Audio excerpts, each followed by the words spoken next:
In a small, quiet village deep in the heart of Nigeria, faith was not just a belief but a way of life. The village brimmed with churches, each claiming to be the true path to salvation. Among them was a church unlike any other.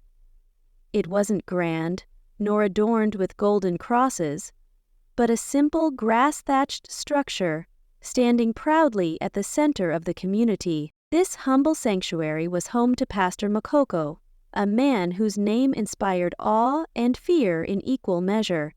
Pastor Makoko was no ordinary preacher.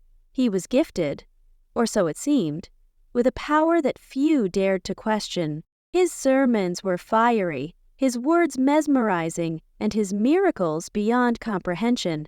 The blind regained their sight, the lame walked, and the sick were healed. Even the wealthy from distant towns made their way to the grass-thatched church, hoping to witness his divine abilities. For them, the state of the church mattered little. It was the man inside that drew the crowds. Makoko had one peculiar rule, a command he never failed to emphasize during his services. "Close your eyes while I pray." To disobey, he warned, was to invite the devil to pluck out your eyes. The villagers, steadfast in their faith, obeyed him without question. Even newcomers unfamiliar with his strict doctrine were sternly instructed to follow suit. "Close your eyes when I pray," Makoko would bellow. "Do not tempt the devil to steal your vision. If you open them, you'll face consequences beyond repair." The fear in his voice was enough to ensure compliance. No one dared to peek.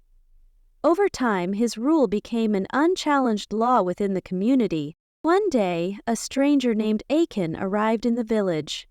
Achan was a traveler, skeptical of miracles and wary of men who claimed to speak for God. He decided to attend one of Makoko's services, not out of faith, but curiosity. As the congregation gathered, Makoko's voice rang out, commanding all to close their eyes.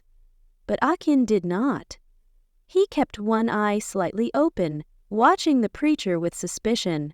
To his surprise, he saw Makoko collecting money and gifts from the congregation. It wasn't the act of collecting that startled him, but the greed and haste with which Makoko received them. When Makoko finished praying, he turned his gaze toward Achan, his eyes narrowing with an intensity that made the room feel colder. "You, visitor, have disobeyed God's instruction," he thundered. The congregation gasped, their heads turning to Achan, who now stood frozen under Makoko's piercing glare. "You opened your eyes during prayer, didn't you?" Makoko asked. Achan nodded hesitantly. Makoko raised his hands dramatically and declared, "You will not live to see tomorrow. The wrath of the Almighty is upon you. Repent before it is too late." The church erupted in whispers and gasps. Some pleaded with Achan to beg for forgiveness, but he remained silent, his skepticism unshaken. The next day, the village awoke to a strange sight. Achan, alive and well, strolling through the marketplace, showing no sign of fear or impending doom.